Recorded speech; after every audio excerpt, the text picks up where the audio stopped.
Hello everybody, here we are today doing our season preview for the Philadelphia Flyers and talking about whether or not Philly can get over the last season's late collapse and getting on into that. So before we get into this, please make sure to subscribe if you're new to me or hockey, whatever the case may be. That being said, let's get on into it. So last season the Flyers ended up finishing with 87 points and looked like they were going to be destined to make the playoffs before they ran into a wall. Nearly their last 30 games of the season is over their final 28 games.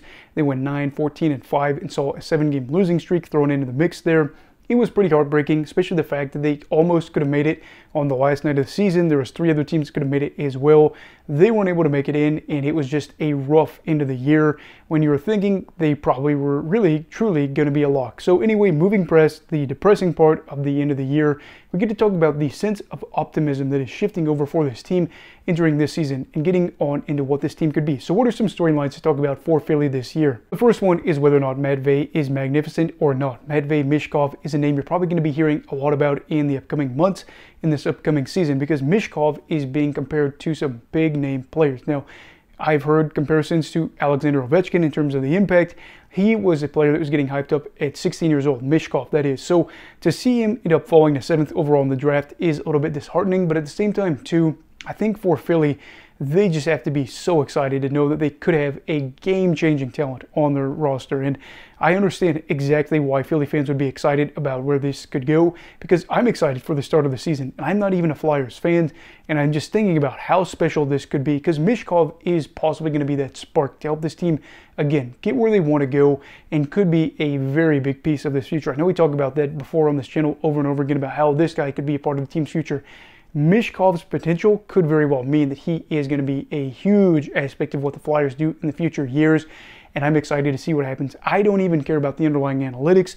I just want to see him get minutes. I want to see him get put in good situations. I want to see a lot of points. I want to see the flash, the offense, see him be a highlight reel. Now, I know people are going to be a little bit worried, and I am too, about how he and Torts will mesh. But I'm going to be completely honest with you here. Torts is not going to be there as long as Michkov is. So if they don't mesh well early on, then I don't see Torts being a guy that's going to be sticking around. Whether or not that's this season, I don't know. I just know that I don't want to see him end up in the doghouse, Michkov, and I want to see him get consistent minutes. Give him the opportunity. Just because things aren't going well, you want him to still be able to grow and adapt and learn and not just be in a spot where he says, oh, I made a mistake, now I'm being punished. Now, that doesn't mean that he should be lazy defensively or just miss assignments and whatnot, but I want Tortorella to understand how much Michkov could do for this team, and I'm sure that he is in that spot. And really, we're following the storyline for a variety of reasons. Wondering if Michkov could help them fix their power play, if he could possibly win the Calder, if he could help them improve this team and get them back into the playoffs.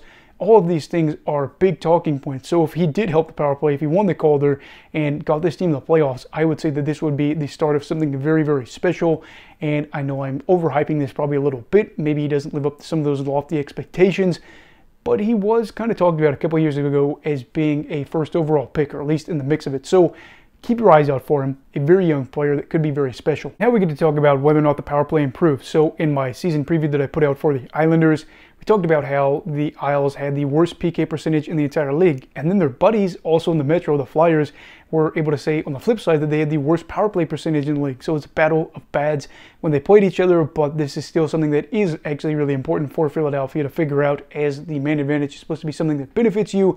And for Philly, it was not a good thing for them. They scored the second fewest power play goals in the league this year, and just were a side that when things weren't working, it really wasn't working, but it also crumbled, as I don't think they registered a power play goal over their final 9 games of the season when things were really starting to be crunch time as to whether or not they were going to go out there and make the playoffs. So to see a team that desperately needed some scoring, and they needed it just from about any situation, to not score in the man advantage when you are having your season on the line, that was concerning. And they actually only had 4 games where they had more than 1 power play goal on the year, which kind of highlights what we've talked about again. This team just had some woes they couldn't seem to get past, so I'm hoping some additions and just some growth. Again, Michkov, maybe he could be a guy that thrives on the power play. Seeing a guy like Owen Tippett get some more opportunities, just some of these things where you say, okay, if we see some of these things work out, they might not be, again, cracking into the top half necessarily as a lock, but they won't be the worst in the league, and that's what's really important. And ultimately, if it is about making the playoffs, you're going to need your power play to be better, because when you play those other teams, that's going to be an Achilles heel for you. And if you have a bad playoff series or round, if you will, and they look at the power play and say, oh, well, you went, 2 for 25. That is probably the reason, or one of the main reasons, you end up losing. So for Philadelphia, hoping that things get worked out here, that they can get more chances, they can get better opportunities, and that this isn't something that holds them back and instead possibly propels them to getting back to the playoffs, even though they don't have like a long drought like Buffalo. And then the final storyline talking about here for Philly is whether or not their inexperience in net is a reason to worry. So looking at this, again, Philadelphia's got some things where I'm talking about this and I'm saying the power play is bad, they got some problems in net. I could understand how people say, well, this doesn't sound very good. And in this case, I do think there is a little bit of a reason to worry, as you have Samuel Ersson and then Ivan Fedotov that are going to be starting in net. And it could be 1A, 1B. I'm not exactly sure how this will roll out here. But the two have combined for 66 games in the NHL at the moment, with Sam getting 50 of those. And his stats may not look bad, may not look great either, but I think a lot of those numbers look a little bit worse thanks to the final 28 games that they had in the season, as he in 23 games, or their final 28 games, had 8 games, where he allowed 4 goals or more. And I know that seems a little bit confusing, but I'm hoping that's right. Anyway, as for Ivan, he only got 3 games in the NHL, and the sample size we saw was, of course, very small.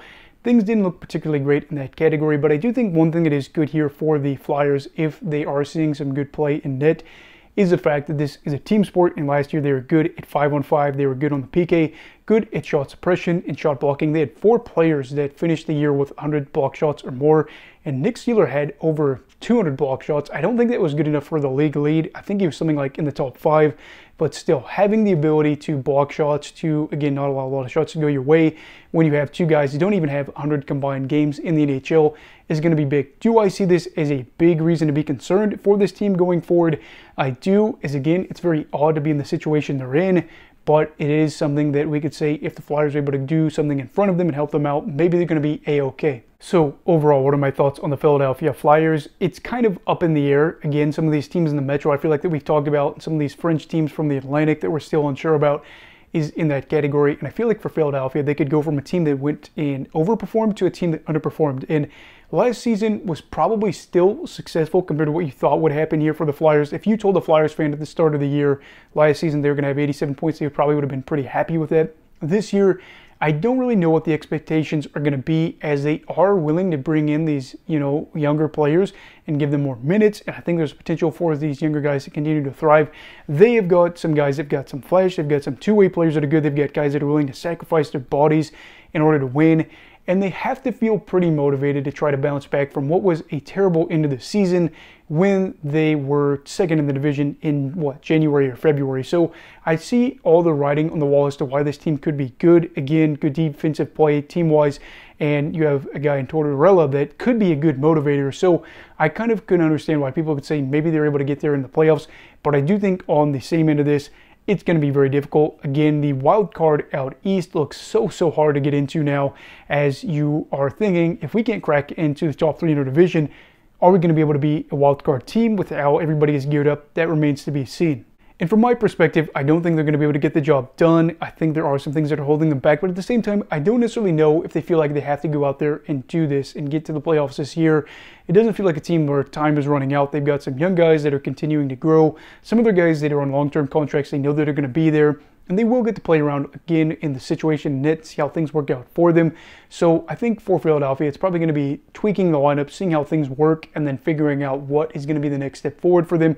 Could they trade some guys towards the deadline? Could they try to acquire pieces? I really don't know, because I'm not Daniel Briere. So anyway, let me know your thoughts down below on the Philadelphia Flyers. Do you think they make the playoffs? Is it as a wildcard team, as a top 3 team? What exactly happens for Philadelphia this season? Let me know all that stuff down below in the comments. Also, please make sure to like this video if you enjoyed it. Subscribe if you're new. Everybody, please make sure to stay safe. Have a great night. And Eagle of Hockey, all right. Goodbye, Brigadiers and Brigadettes. This is your captain signing off. Have a great night.